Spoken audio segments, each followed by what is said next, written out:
So, I put this deck together, and within about 3 hours, I ended up going 5-0 at a local, and then losing at top 8, because I was tired and made a couple of misplays. But that's what happens when you're tired. You kind of can't really think that much. That being said, for my first time playing this deck, going 5-0 is just absolutely amazing. It is Satellarknight's. Just in case the video quality was too crappy for you to see that it is this, because for some reason my video quality is still crap. I keep complaining about this, but that's just what it is. So yeah, this is basically the setup that I used, and was just, I winged it. I winged it a fair way. I remembered a fair bit. I actually remembered a fair bit of the list, and was surprised at how accurate I was, considering, like, this was, of course, was not the exact list that I wanted to play, but it still actually worked out. It had to have worked out. Otherwise, I would not have gone 5-0. So let's just get on with the list. Triple Deneb. Pretty much like, I've noticed this has actually been utilizing a place as like a placeholder card, not like a placeholder, like what the hell? What's the word that I'm thinking? Like a player preference card. Because I've seen some decks run 1, seen some decks run 2, some decks run 3. 3 for me worked brilliantly well. I think there was one game where I opened double Deneb, and I still managed, like, I was able to manage the use of them effectively. It's basically, you just kind of want to open with it, and if you don't, then hopefully open Uncle, and just dump it in the grave so that you can just keep going through it again and again and again. That's pretty much the reason I ran 3. Is because I want that to go off as soon as possible. And not to mention as well, the one downside about the players playing 1, especially in a local setup, is that you can run into shit like DD Crow, and if the Deneb gets DD Crow'd, you're fucked. That's why I ran the triple Deneb, because I also was on the lookout for potential cycle reader plays, so that if I had 2, like if it banishes 2, then I've still got that 1 more there. And hopefully they don't have like a second cycle reader or anything like that, or if I'm not playing against Gear Gears, because even if Gear Gears had the 1, because Gear Gears only really need the 1 to side in, because they can just recycle it with Gigan. But yeah, that's the big reason I play the 3, is because in a local setup you don't want your Soul Deneb to get banished, because then that just kills off all your combos, because you want to be able to search and maintain your hand presence while establishing good boards. Speaking of establishing good boards, Satellarknight Altair is what you do to establish those good boards. He is well known as the Wolfbark of the deck, and the guy is just absolutely brilliant. Like, some people don't consider Triple Deneb a staple, which is perfectly fine. I mean, if you want to run 1, then whatever floats your boat. But, good God, please, for the love of God, just run 3 of these, because this guy is just absolutely silly.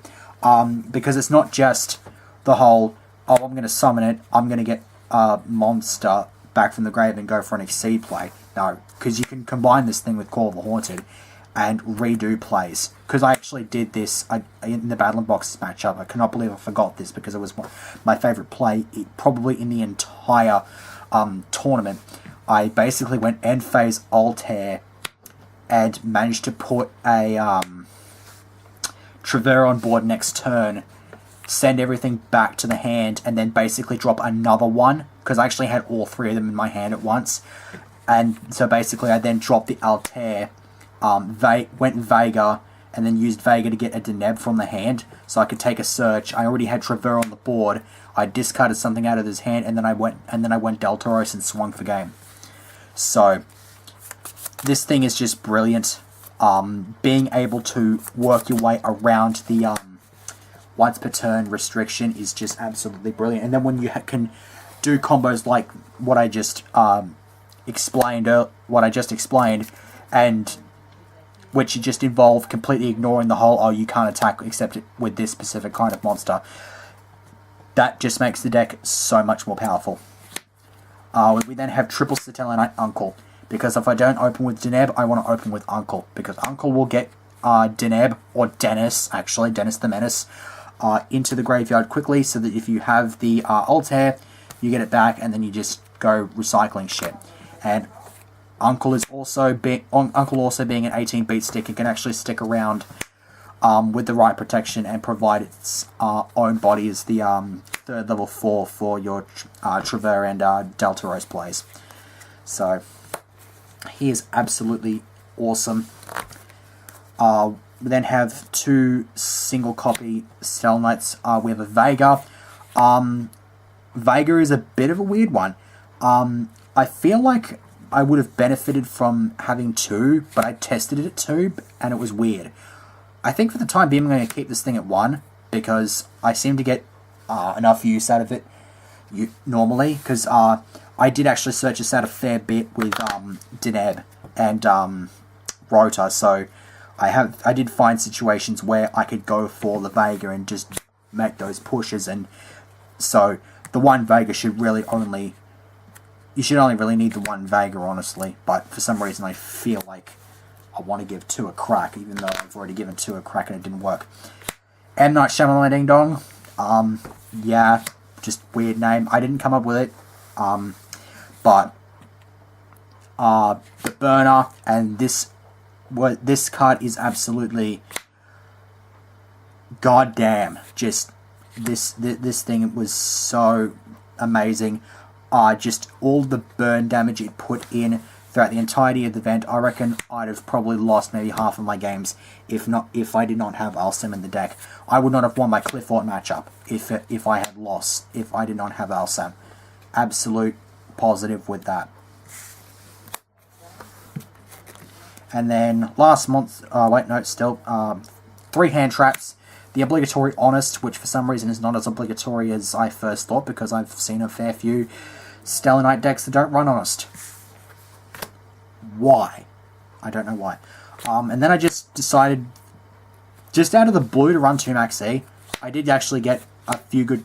I did actually plus pretty hard off it when the Medolce player made their play, and it wasn't even that great a play, because I went plus and then basically just completely dissected their entire board. I basically just pretty much ripped them apart, because I believe I had that hand and then I top decked an MST and got rid of Ticket, and then that just completely screwed them over. So that's the monsters. Triple Rota to start the spells. It's Rota. Don't need any introduction. Triple Hoban. This was actually, yeah, it's Hoban. I found myself siding in a lot when I was siding in larger numbers of sides. Like if I'd sided like maybe 7 or 8 or something like that, I would find myself siding the upstarts out. And I also sided the upstarts out for, I think, the Clifford. Yeah, sided them out for the Clifford matchup, because I knew, because game 3 it went into time, so I didn't want the upstarts to give him the life point boost. So 3 MST. The original list had 2, but I didn't have a Book of Moon on hand, so I had to send the 3rd MST to the main from the side and work out something else to put in the side. So that's a thing. 1 Soul Charge, 1 Raigeki. I don't think I even ever saw Raigeki. It was amazing. Just did not see it at all. It was basically the fuck you button for Vanity's boards. And the only time I actually saw Vanities, I wiretapped it. So, yeah. And actually, that was actually the one time that Vanities would not have been screwed over by Raigeki, because he didn't have any monsters. So, yeah. Traps, Triple Alpha. I was hell-bent on just not playing this deck until I had the 3rd Alpha. I got the 3rd Alpha about an hour before the event started, and then spent the next 40 minutes putting the build together. And no testing or anything, and just... yeah, it worked. And holy shit, this card is too strong. All this deck needs now is a card that can actually search the frickin' Alpha out, and it becomes frickin' tier 1 just about. 2 Emptiness. Oh my god, I hate the card with a passion, but yet I'm still playing it. I'm gonna take it out. because it was rather subpar. I mean, it caused some disruption, but again, this card and I just do not agree. That's honestly all I can say. I shouldn't have to be criticised for not wanting to play Vanity's Emptiness. People say it's the best card of the format, but I don't like it. And if I don't want to play it, then I'm not going to play it. Nobody's going to force me.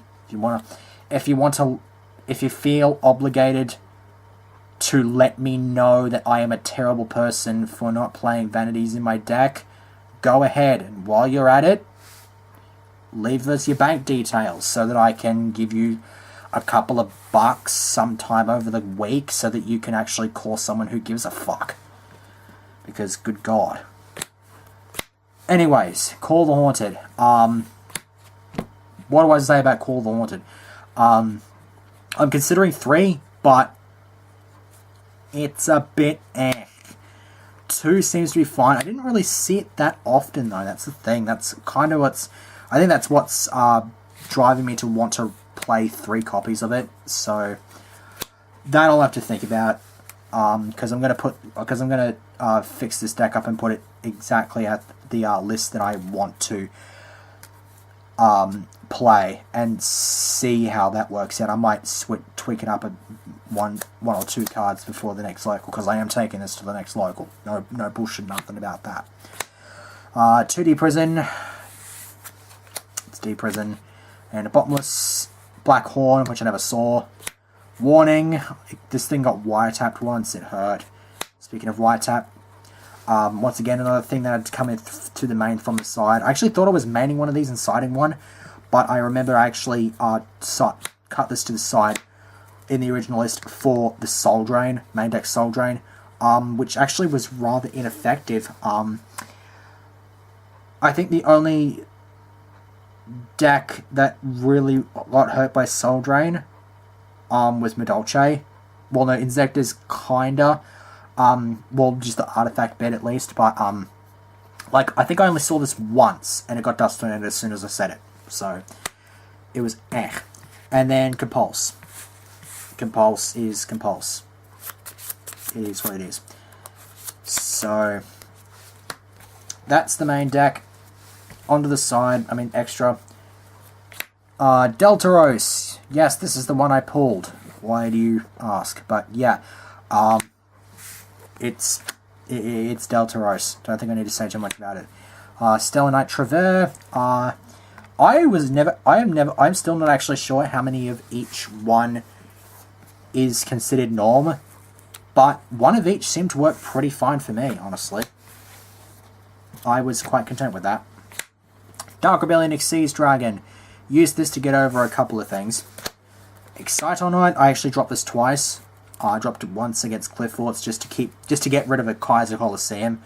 And he had a Pendulum Scale set up, so it would have just screwed me over if I'd left it there. I believe, though, it's actually... He followed that up with the freaking Shell play. Emerald, saw this once. Was useful in the Dirac game because it was a bit grindy. 101, saw that a couple of times. Omega, saw that a couple of times. It kept getting its shit punched in, though.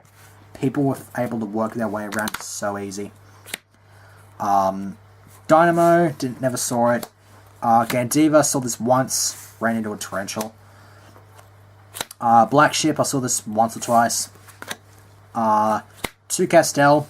I don't even know why I run 2 Castel, because for some reason, like, if I go for a Castel, I usually, the next time I go for something like this, it's usually the 101. So I could easily cut this out for something a little bit more useful, like maybe a Heartland Draco or something, just to get extra damage. Because there were actually some situations where I couldn't fan my opponent with Cowboy, but in hindsight, if I had Heartland Draco, I'd have probably won.